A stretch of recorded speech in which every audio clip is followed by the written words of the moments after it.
Hi guys, today's lecture, we will discuss chapter 1, which is entitled The Human Organism. This chapter is an overview of the human body, and we're going to define a few things like anatomy and physiology, because essentially this class is an anatomy and physiology class. And then we're going to talk about some kind of overarching themes that we're going to find throughout this course. And then get into the details later as we get into other chapters. Okay, now remember, this document that we're looking at right now is the study guide. And the study guide is to be turned in at the first exam, or, when you take the first exam. And when I write my exams, I base the questions on the questions in the study guide. So I won't be going outside of the study guide, because if you read in your textbook, there's a lot of other things in the textbook that I won't be talking about. We just don't have the time in this class to do that. So this gives you a good idea of what to expect on the exams. Okay, let's get started. So the first question is definition of anatomy and physiology. And please, this question will come up not only on the first exam, but it'll come up on the final also. And it always makes me cry just a little bit when people miss this. So let's just define this. Anatomy and physiology. Anatomy is the study of the structure of the body, while physiology is the study of the function of the body. So we'll be looking at them kind of hand in hand. We look at the structure first, and then we talk about how that structure works. Okay, so what I'm going to do is just put the information, the answers on this study guide. And you can get the study guide. There's a link in the module, this week's module, and you just fill it in as we go. All right, so again, anatomy is the study of structure, physiology, the study of function. You can also take these classes, a human anatomy class and a human physiology class separately, in which you go into a lot of detail on each one of those topics. But in this class, we kind of combine it all together, which is nice. The next question asks for the levels of organization, because in anatomy and physiology, there's a lot of different levels that you could study, especially anatomy on. We can start really small, like we can talk about living things and how they're made up of atoms. And then we can even get smaller, like what's smaller than an atom. So these are very tiny particles, but we could talk about the anatomy of an atom. We could talk about the physiology of an atom, how does it work? And we will talk a little bit about this, not too much, but a little bit about this. But, at each one of these levels, we can spend a whole class on studying either the anatomy or the physiology at any one of these levels. Okay, so let me bring up the levels and then we can talk about them. Okay. So let's start at the chemical level. Okay. Well, maybe I'll bring these up later. Okay, so let's talk about the chemical level. So we will spend the next chapter, chapter 2, on chemistry. So I'm not going to get into a lot of details here, but at the chemical level, we could talk about atoms, which are very tiny particles, and particles that make up the atom, which we call subatomic particles.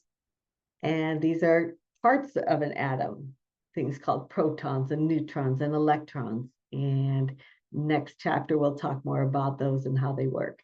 And then we can talk about molecules. So when we put atoms together, these tiny particles, we can put them together and then they can form molecules. All right, so we could talk, and we will spend a little bit of time on each one of these levels and discuss it more. But this is, again, just an overview. Okay, we can talk about anatomy and physiology on the level of cells. And there's a chapter called cells that we'll look at. But cells at that level is what we consider the basic unit of life. So all living things are made up of cells, and that's kind of the level at which we begin talking about something being alive or living. All right, at this chemical level, atoms, non-living things are made up of atoms. All matter is made up of atoms.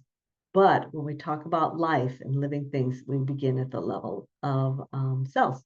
And cells are made up of organelles. So organelles are tiny organs. So there's lots of different organs we'll talk about or organelles we'll talk about in a cell. And each organelle has a specific function. So they all have different functions for the overall functioning of the cell. Okay, and again, we'll talk more about that. The next level of organization that we can discuss that is the tissue level. So the tissue or tissues are groups of similar cells that function together. So they do kind of a common function, and the cells work together to form a tissue. Now, I usually ask classes, how many tissues do you think there are? And I've kind of given it away by putting the answer here, but people say, what, 10, 20, 100 different tissues? Well, there's only four different types of tissue. And we will spend a lecture on tissues. This is actually very important. And look at all the different types of tissue in the body and what their functions are and how they work and how to identify them also. Okay, so level of tissue is at the level of groups of cells that function together.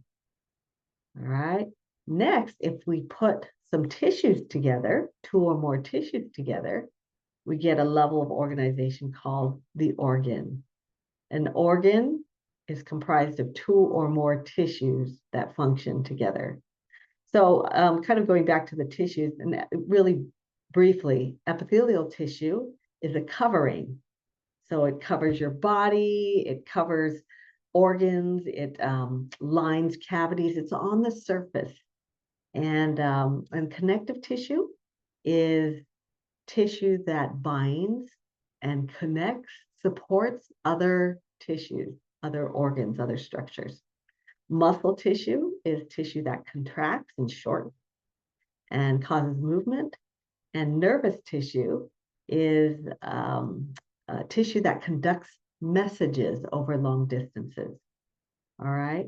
And so when we put a few of these tissues together, then we form something called an organ. So later on, I'll ask you, is this an organ?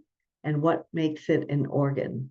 Right? So like the skin, something that someone might not think of an organ. Sure, the heart, you might think of it as an organ, but the skin, well, skin is an organ because it's made up of two or more of these different types of tissue. All right, so that's just by definition. And we will spend some time on the skin. All right, next we have organ systems. Okay, so now when we take some organs and we take a look at those with similar functions,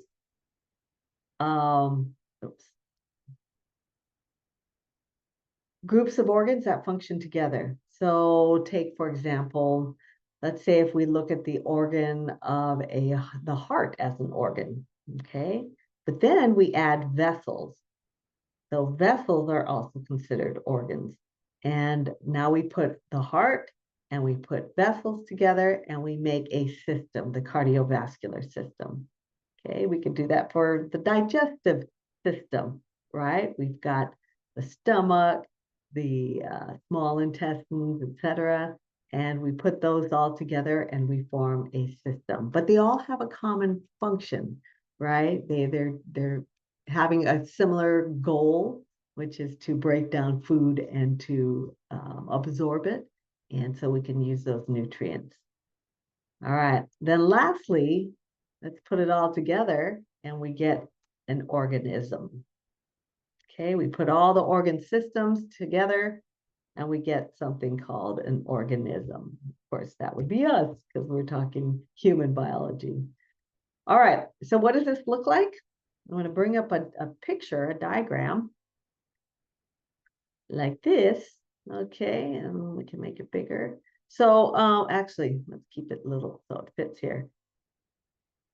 Any of the diagrams that I use, the images that I put in my study guide, you have access to. So you will click on the ungraded lecture resources, and in there will be a link to lecture images.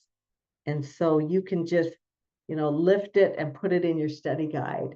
Or you could cut and paste this too. But if you want a better copy, something that you can uh, edit it, maybe look at it a little more closely if you want to make it bigger. Okay, so we start at the chemical level, we get to the cellular level, tissue level, organ, then organ system, and organism. Okay, so you can edit it. When you lift them off the page, you can put them where you want. I'm gonna make it big enough here. But if I wanted to, you could use these little things on the bottom to change, whether you can move it around too and put it like embed it better within your document maybe or something like that. All right. And give you more room in your document. Okay. All right. So that's the first question. I mean, the second question, which is just describe these levels. And realize we could actually have a whole class on any one of these levels. In fact, you could take cellular biology or cell bio, and you may be doing that later on.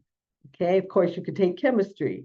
You could take histology, a whole course on tissues. Histology is, by definition, the study of tissues. All right, and spend a whole class on that, etc. All right. The next question is dealing with a really important concept. This concept governs the body, and we're going to see it in every system that we're going to look at, mechanisms for our body to reach what we call homeostasis. So this is the first part. What is homeostasis and why is it important? Now, I kind of look at this word and I see the word home in it. Home. Home to me is something stable. Now, your home might not be stable, but in a perfect world, the home should be a place of stability, right? So if we were to define homeostasis, homeostasis is a stable internal environment. Okay, so in our body, we need to maintain a stable environment. We can't have great fluctuations of chemicals, of conditions in our body that would lead. And why is it important? It's because we die when we don't have it stable. And so when you go to the doctor, right, when there's a problem, it's usually because one of these things that's usually or should be maintained within a narrow range suddenly goes out of range. And that's when disease and death happen, right? When these internal conditions are disrupted. All right, so why is it important? We die. Okay, that's kind of important. So let's take a look at an example. Now, one example that's often used is body temperature because it's something that most people, have experience with. There's mechanisms that are easily seen to maintain a relatively constant body temperature. Okay, so if we take a look at our body, we have what we call a set point, and I think of it like in your house you have a thermostat, and you set the thermostat at your set point, the temperature in the house that you like it to be, that you're comfortable at. So for, most people, it's around 70 degrees maybe inside the house. And that is the set point. And then let's say on a very cold night, okay, when it drops way below that, when it starts going down, what happens? There's a mechanism in place that that thermostat is linked to that kicks into, kicks in and to bring the temperature back up to homeostasis, back to that set point. So what happens? What is that mechanism? It's the heater, right? The temperature decreases. In fact, let me I'm gonna go to and draw this out instead of me just talking. So this will be a little easier to see. So so let's say this is your set point in the house, in a thermostat. I'm going to put house thermostat. And how does it work? We set it to be about maybe 70, 72 degrees. I like it a little colder, Fahrenheit. All right. And so during the day, it's nice. We fluctuate a little bit. Okay. But then at night, okay, so this is evening, the temperature begins dropping. So what happens? The heater kicks on, right? So at this point, the heater kicks in. And what does that do?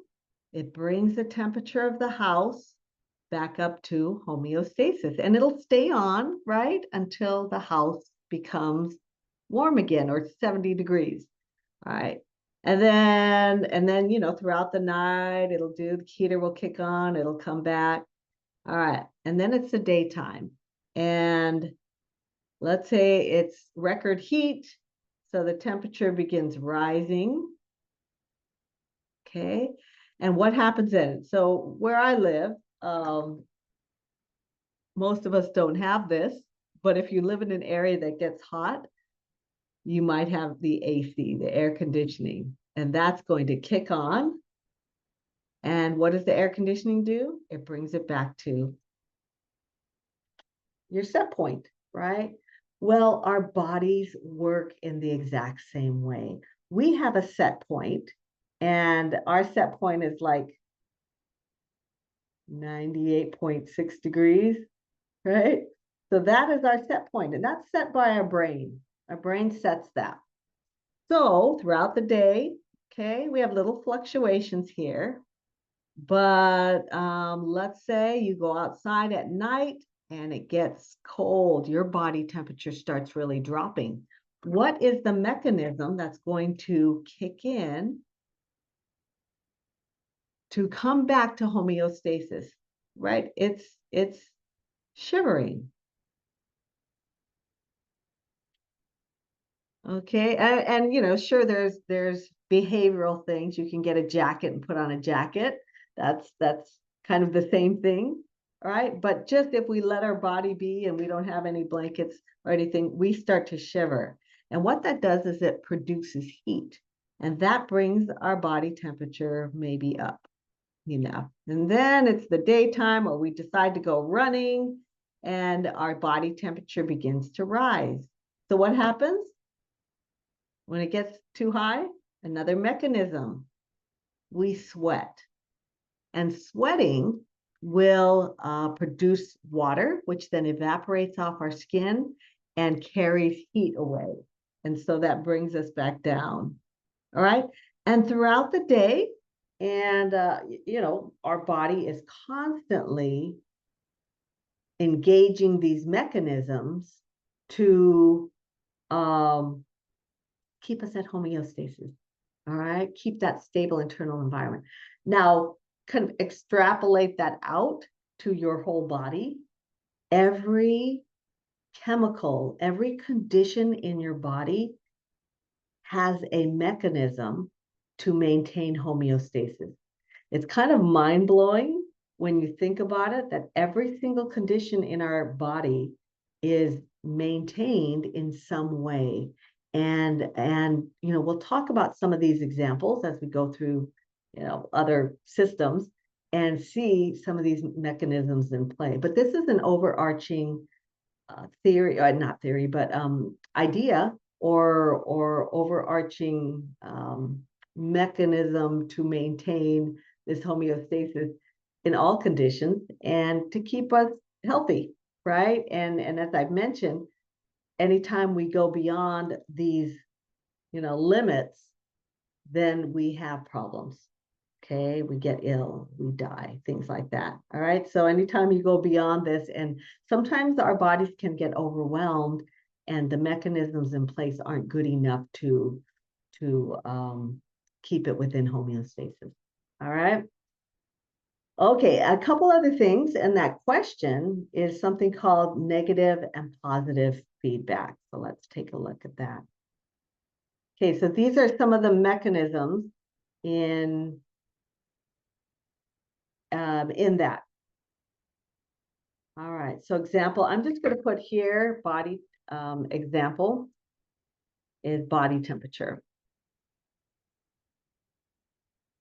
And so let's take a look at something called negative and positive feedback loops.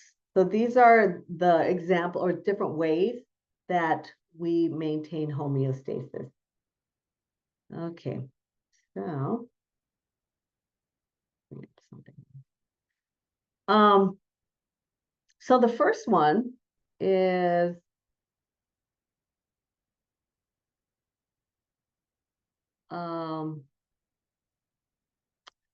temperature. So temperature is an example of positive feedback. So let me actually do this. Now, or negative feedback. So negative feedback, if we were to define it, is the mechanism for movement of whatever we want to control. So in this case, it's body temperature back towards homeostasis, right? So if something is moving away from homeostasis, we have a mechanism to turn it around and bring it back toward homeostasis. So it's kind of going in the negative or opposite direction, okay? Negative meaning we decrease the amount, okay? That's kind of why it refers to negative. And this is normal, right? And so body temperature is that example of what we call negative feedback. The other type of feedback is called positive feedback. Now, this is way less common, okay? Negative feedback is common. That makes sense. Something moving away from homeostasis, we employ mechanisms to bring it back toward homeostasis. So it's moving, in the opposite direction back toward homeostasis. The other thing is positive feedback. Less common. Oops, that's it. Positive feedback. Now, there's not a lot of positive feedback in our body because what positive feedback does is it moves it in a positive direction, meaning it increases. Instead of going back toward homeostasis, it moves away from homeostasis, but it is still normal. So let's look at these conditions. An example would be giving birth, okay, and contractions, uterine contractions. So contractions get stronger, which means more pain. Now, if this was a negative feedback loop, we call it. If it was negative feedback, the contractions, we'd give medication or something, our bodies would do something, and we move toward homeostasis, which is no pain. But instead, we have a goal, right? We have to give birth. So the contractions build and move farther and farther away from homeostasis, which is no pain, and until you give birth. And so that's an example of positive feedback where something's kind of amplified away from homeostasis and until, some goal is met. All right, and that's an example of positive feedback. Okay, let's move on to question number 4. So most of you are going into the medical field, right? And we'll be dealing with anatomical language. And so medical terminology is a class that you will have to take or you have taken. Very, very important. So please take that class very seriously, and I'll try to add to that or to stress the importance of terminology in the medical field. So actually, there's a couple pictures. Let me put these pictures in. So I have the example of negative feedback. Maybe I'll add it here. And again, these pictures just come from the textbook. All right, so you can put it someplace, I don't know, in a corner. Oops.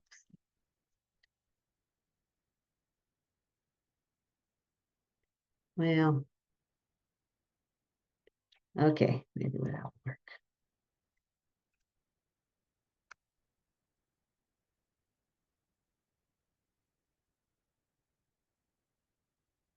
All right, there you go. All right, so there's our negative feedback, and then positive feedback would be the example of the baby. And again, you know, if you want to mess with the image, you can just lift it off the images that I provide. So here's the example of the positive feedback. All right, so anatomical position. So in the medical field, whenever anybody is talking about the position of the tumor or the position of the patient or anything in medicine, they're always speaking as though the patient is in this position, anatomical position, which is a standing position, standing with palms facing forward. Okay, it's a reference position. Because let me give an example of why this is important. If, let's say a patient has a tumor and the patient wants to, is going to then go to the specialist, and the general, you know, the general doctor will have a description of where the tumor is, but needs to send that information to the specialist. Okay, so if there was no anatomical position, and I said, well, the tumor is above the heart, okay, and then I send that information on to the specialist, and the specialist reads it, it's above the heart. And it's like, okay, well, if they're standing, that would put it like, you know, up here. So wait, let me share my screen, sorry. All right, can you see that now? Let me do that again. Okay, so let's say here's the heart. And so if I say the tumor's above the heart, so if I'm standing, that would be that tumor is here. Okay, but if I'm laying down on my back, the tumor would be here. If I'm on my stomach and I'm laying down, the tumor might be on the other side of the heart. Okay, if I'm standing on my head, does that mean the tumor is here? Do you see the confusion that would happen if there was no standardized position that we talk about? So now, when I talk about the tumor being above the heart, and we'll see in just a moment, I would never use the term above, because above is not universal, okay? But just to give you an idea, if I say the tumor's above the heart and that's all I put, we would all know that the tumor is in this position because we assume anatomical position, standing, okay, standing. All right, I hope that was helpful. And to, you know, just to help you to realize the importance of just that little bit of knowledge. Okay, so I do have a picture. Where's my picture? Of anatomical position. Let me get someone in anatomical position. And then we're going to talk about some terminology. Oh, yeah. Okay. Okay, there we go. See, standing, palms facing forward. Okay, no rotation of the hands, or we call that pronation and supination of the hands or the fingers. All right, so now let's take a look at some other terms. And part of this, This information is on this picture, and I'll bring up a second picture, maybe. Okay. Dealing with this, and let's talk about this. Actually, I'm going to move this guy over here because I'm going to make him bigger because we need to be able to see. Let's see how I can move them around if I get the editable pictures. Okay. All right, let's bring another one and talk about that. Okay, so some terminology.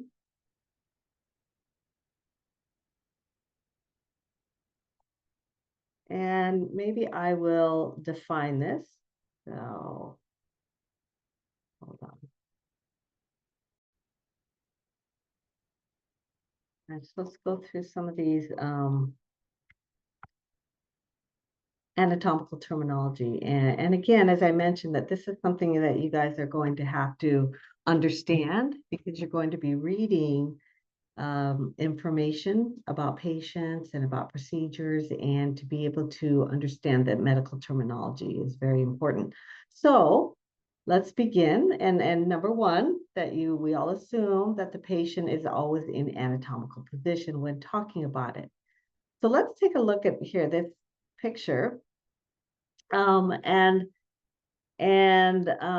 Again, using specific terminology is going to help, I don't know, get better healthcare.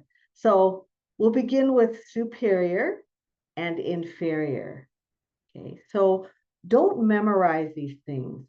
Okay, seek to understand the terminology, understand the names of structures and functions, because they are all trying to tell you something in the word. So try to find things that you already know, and so you don't have to waste time in spending time memorizing that. Right? I'm going to say that a lot in this class is don't memorize, but understand what it's trying to tell you.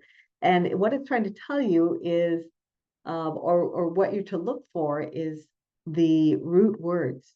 Okay, so this is a language of medicine is Latin and Greek mainly. Other languages also, but mainly Latin and Greek. And if you know Latin and Greek, then you're going to be pretty good.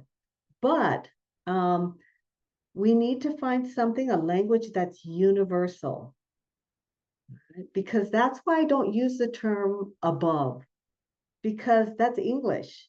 And someone in Japan is going to read that and say, what does that mean? But there's a language that all medical people use, and that is a language of Latin and Greek. So that's why we have to understand this terminology. So for example, superior and inferior, okay? Those are derived from Latin or Greek, and but what does it mean? Well, you already maybe know that. So if you look in a corporation and you are my superior, where are you in rank? Okay, you're above me in rank, and I am your inferior. Okay, so those are terms that you already know. So now when you apply it to the human body, a superior position would be above something else, and inferior is below it, right? And so that's how it is with all these terms. So superior, inferior, toward the head and away from the head, anterior and posterior. So that's here. Anterior means toward the front. Posterior is toward the back. All right. So also used interchangeably is ventral and dorsal. And I think of like a dorsal fin on a shark or something, right? That's along the back. So that's why it's named that, Latin or Greek, which means along the back. So anterior, posterior. So now let's use these terms, okay, before we go on. So if I ask, what is the position of your nose compared in reference to your mouth? Okay, so the position of the nose, okay, with reference to the mouth. Okay, or I could say the nose is blank to the mouth. Right? The nose is superior to the mouth. The mouth, on the other hand, with reference to the nose, is inferior. So the mouth is inferior to the nose. Okay, these are relative directional terms. Okay, so I would never say the nose is superior and leave it at that. It's always in reference to some other structure, right? So because the nose is not superior to the eyes, it's inferior to the eyes. Okay, so it's all relative terminology. Okay, anterior. So the heart, you know, if I look at my heart here in my chest, the heart is posterior to my sternum, which is my breastbone. But the heart is anterior to my vertebral column, right? So that's a way, these terms allow me to speak about the position of structures, of a disease, of problems in relation to other structures. Okay, and that's how a physician, you guys who are reading these orders, these descriptions, putting them into well, whatever you're going to do, right? You're going to have to read these things and then interpret them. And so it allows physicians to discuss and be very precise about where structures, where problems are located, right? All right, so let's continue. So we did superior, inferior, posterior, anterior, posterior, medial, and lateral. So here's the midline. So if something is closer to the midline, it's medial. If it's farther away from the midline, it's lateral. Okay, so the heart is here, the lungs are on either side, so the heart is medial to the lungs, but the lungs are lateral to the heart. Okay, we have proximal and distal. Now, proximal and distal are probably the most misused or improperly used terms. And I have to catch myself sometimes. So proximal, and these are terms that you already know, right? If something is in proximity to you, it's closer to you. Okay? If something is at a distance, it's farther away, right? So proximal means closer to the trunk. Okay. And distal means farther away from the trunk. Now we only use proximal and distal when we're talking about the extremities. So the upper extremity here, which would be the arm and the forearm, or the lower extremities, which would be the thigh and the leg. Okay, and we'll get to that in just a moment. All right, so we have to be very precise. Right, so let's say if I want to describe the position of the elbow relative to the wrist. So I would say the elbow is proximal to the wrist. It's closer to the body. But if I want to talk about the position of the elbow relative to the shoulder, I would say the elbow is distal to the shoulder. Okay, so again, relative terms, but very important. Continuing on, oh, I don't have it on this picture, but superficial and deep.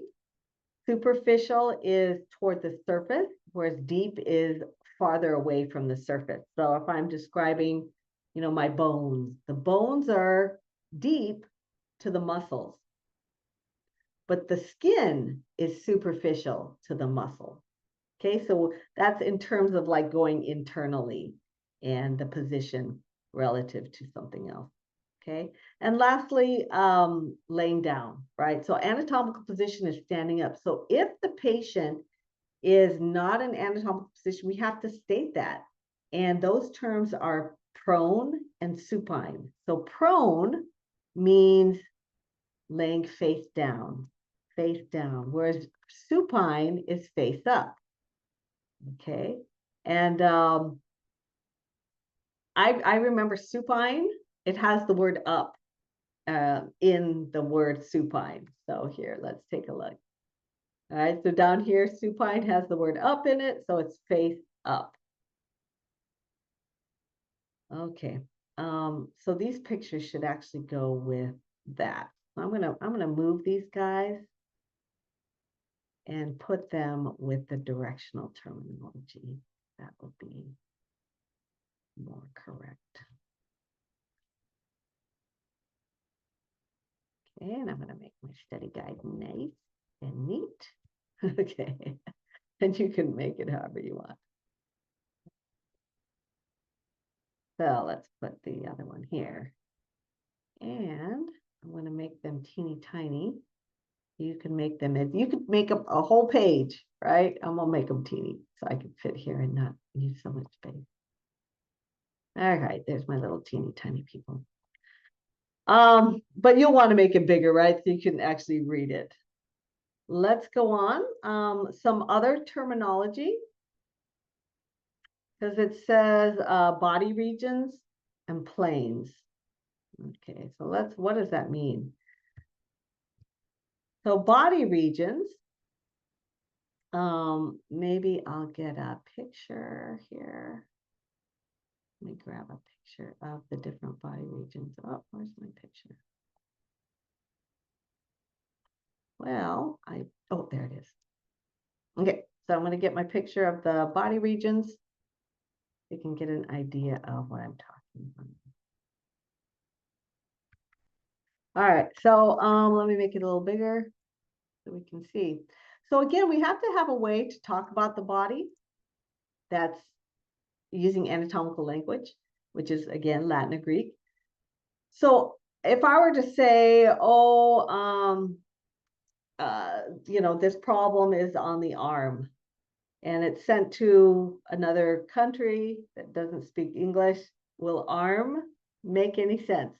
No. So we have to have the name of that region that's using anatomical language. All right, so let me give you a few, right? There's a lot here. I don't expect you to know it all, but you should be familiar with them because in your work, you will be encountering these terms. So let me go ahead and oh no. Let me bring up some different ones that I will maybe test you on. Okay, but realize that this isn't all of them, right? So the neck region is called cervical, the chest is pectoral, the arm is brachial, wrist is carpal, hip is coxal, thigh is femoral, leg is crural, and ankle is tarsal. All right, so those are just some examples of regions of the body. Now, it will be very helpful to learn these because now if I talk about a cervical vertebra, you know exactly what region those vertebrae are located. Now, vertebrae are bones within the vertebral column. And so we know those are neck vertebrae. If I give you a muscle that's called the brachialis muscle, you know exactly where that muscle is located.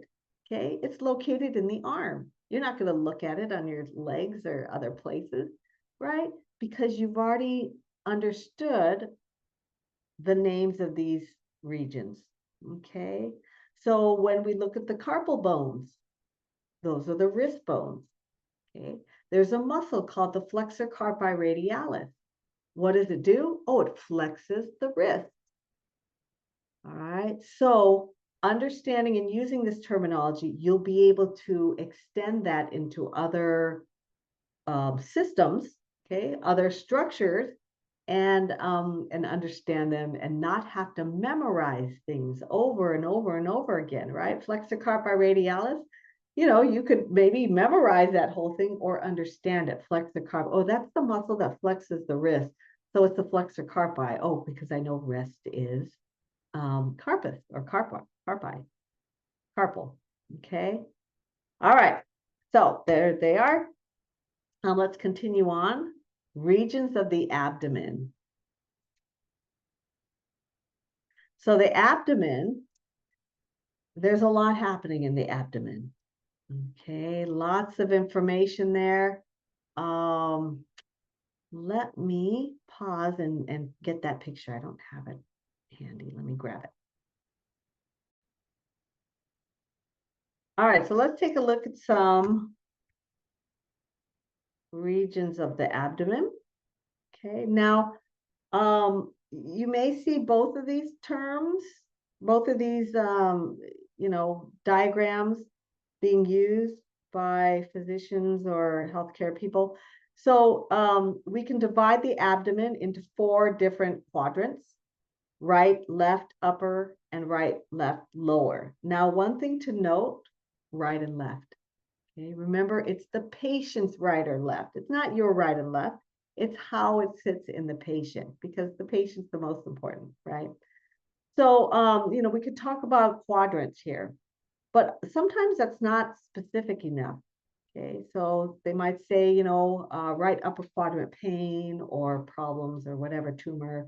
But again, in anatomy, especially, we need to be a little bit more specific. So they've divided the abdomen into 9 different regions.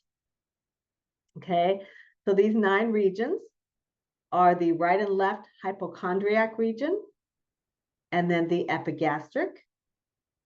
Okay, and we'll take a look at what do these terms mean, because they're big words, and do we have to memorize them? I don't want you to memorize it. I want you to understand. We have the lumbar regions, right and left, and then in between is the umbilical. We have the iliac regions, right and left, and in between is the hypogastric. All right, yes, you're responsible for this, but let's make it easier and understand it instead of trying to memorize it. Hypochondriac. Okay, and again, I've already explained the right and left. Okay, the patient's right and left. So hypochondriac. So some of us may know that when we talk about a person who's a hypochondriac, it's a person who comes in and thinks they're sick all the time when they're not. Okay, now where does that come from? All right, because they go, oh, I have pain, they go, I have pain here, right? And so that region is called the hypochondriac region, but it's called that because of cartilage.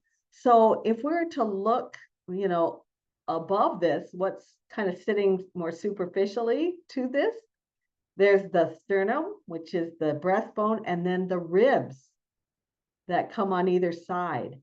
And attaching the sternum to the ribs is cartilage. So there's cartilage that attaches the ribs to the sternum.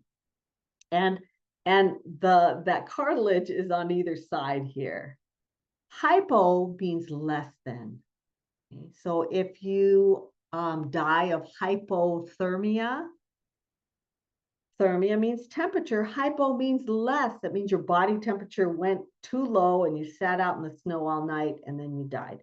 So hypothermia, hypo means less than.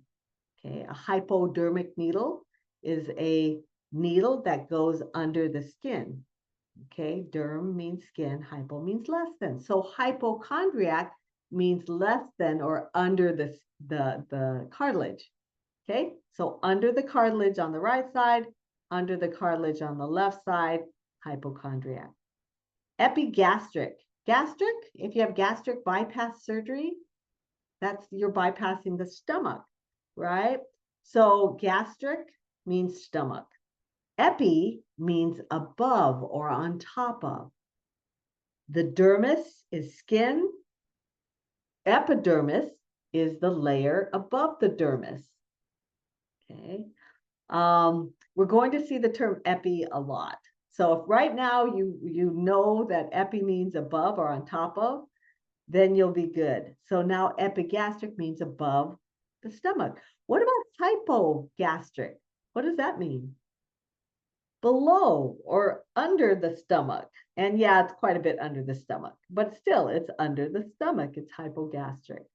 Umbilical, umbilicus means belly button. Okay, that's Latin or Greek.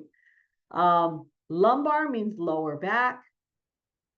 Iliac refers to the bone, the ilium. That's the hip bone. If you put your hands on your hip, does everybody do that? Put your hands on your hip. Okay, you're resting it on the ilium. And we'll talk about that bone in a little bit more detail later. All right, so the ilium is part of the hip bone. And so right and left iliacs, which is right where those, hip bones would be. All right, so hopefully that's helpful. Listed here, those are the regions of the abdomen. Again, you don't want to memorize. Don't memorize. That's way too much work. Last part of this question are, what is it? It was planes. So planes are sections through the body. So we can take sections through the body. And in fact, you might be looking at MRI readings, CT scans, things like that, where they actually take sections through your body and image them. So that's imaging, right? And so the plane or the section at which they take through the body is important when understanding that overall image, right? So when you do a CT scan or a MRI, what they do is they section your body into lots of little sections, and then they put all those sections together to create an image. And so you need to know which way they're cutting through your body. So the first type is a coronal plane. Now the coronal plane comes from the word corona, right? And again, we want to understand it. We don't want to just memorize that because that's not as meaningful. So coronal means crown, right? If you coronal, like Corona beer, what's on the bottle? It's a picture of a crown, right? If you speak another language, then it is helpful for this terminologies. But Corona means crown. It's this kind of crown, they put over your head like this. All right. And so that's going to cut the body into front and back, or anterior and posterior part. So it's like this. This is a coronal plane making a front and a back part. Okay. And then this is the image you get from a coronal plane. A sagittal plane, sagittal comes from the word sagitta, which means arrow. So if I shot an arrow through you, it would go in here and come out the other side and divide me into right and left sides, right? So sagittal means a plane dividing into right and left sides. So it'd be if your brain here, it would look like this section, through your head, it would be this kind of image. Okay.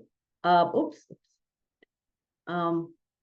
The next one is a transverse plane or cross section. This divides the body into upper and lower.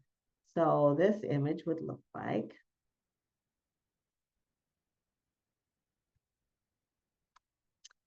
that. Okay, it's going to make a transverse plane or section through the body and give you a totally different image, right? So it depends on what they're looking for, that they're going to take different slices or images of you. All right. Let's talk about cavities. Okay, so we obviously are not hollow. I mean, we're not solid, we're hollow. And so there's cavities, and we have to understand what the different cavities are in order to, be able to read medical records and things. Oops. Okay, so let me put this here. First, we have a dorsal body cavity, which then can be divided up into a cranial cavity, which houses the brain, and a vertebral canal that houses the spinal cord. Let me bring the picture up. It's easier to talk about it online.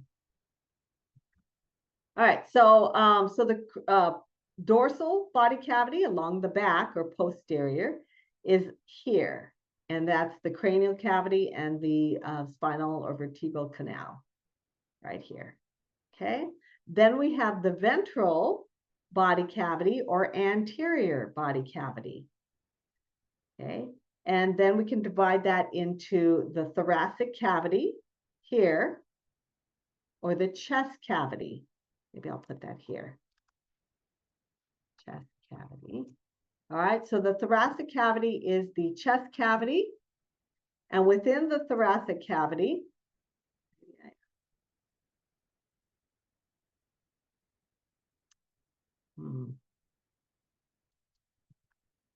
give it a 1. Oops, doesn't want to do that. Okay, anyway, so the thoracic cavity is the upper cavity in the ventral body cavity. All right, so in the front, we have the thoracic cavity here. Now, the thoracic cavity is divided into other cavities.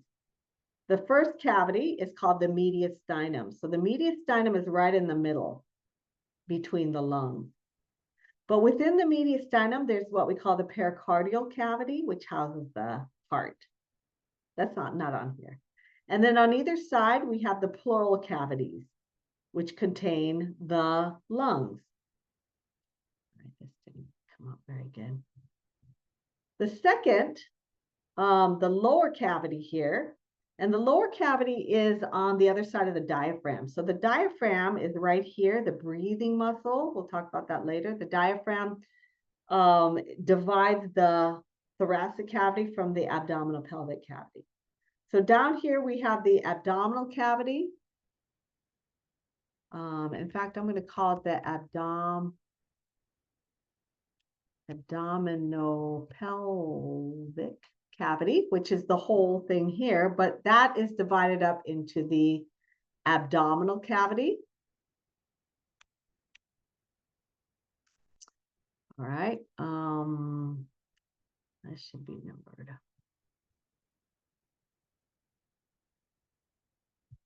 Abdominal cavity, which houses most of the digestive organs and the kidneys. And then we have the pelvic cavity, which has reproductive organs. And so down here is the pelvic cavity, and this is the abdominal cavity, right? But the whole thing is the abdominal pelvic cavity. So, and different resources, like if you look at a different textbook, it might do it differently. Your textbook doesn't really divide this into 2 different sections, but or I mean, it does, but it doesn't use the term abdominal pelvic cavity to put them together. So, all right, so those are cavities. One last question in this chapter is about some membranes. Now, there's different membranes in the body. Lots of different membranes. And, you know, the skin is a membrane. There's membranes that line your respiratory, digestive, urinary, reproductive tracts. Okay, there's a membrane there called the mucous membrane. The skin is a cutaneous membrane. There's some membranes inside of joints called synovial membranes. Hopefully we'll talk about those later. But this is one of the types of membrane called serous membranes.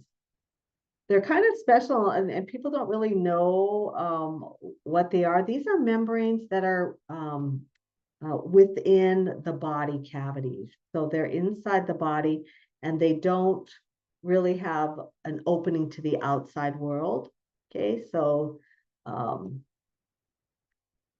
oops. Yeah. And then they secrete fluid called serous fluid. And let me bring them up really quickly. And we'll spend a little bit more time about these when we, you know, when we get into the different areas, the different organs and organ systems. So there are 3 serous membranes that are located in the body. And the first one is called the pericardium. The pericardium is around the heart. Then we have what's called the pleura, which are around the lungs, and the peritoneum, which is in, around the abdominal pelvic structures. All right, so let me grab the image for this.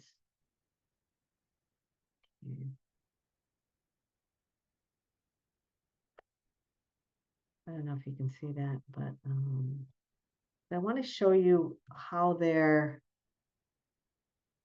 oops, there. All right, so let me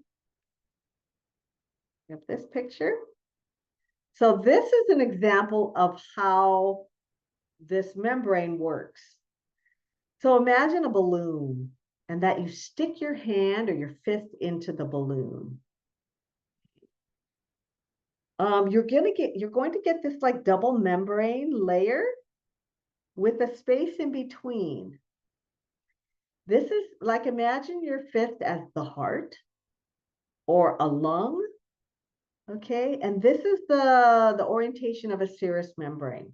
And so you get two layers. You get what we call a visceral layer, and then you get an outside layer called the parietal layer of this membrane, of each of these membranes. And in between, you have a space. That's the cavity, the serous cavity. So the pericardium is the actual membrane, a double layered membrane. And the cavity, the pericardial cavity, is located here. And filled in that cavity is the fluid, the serous fluid. The serous fluid is very viscous and slippery. And so when the heart moves and beats, the two layers has that the fluid in between, and it allows it to move without friction. So it decreases friction as the heart moves. All right.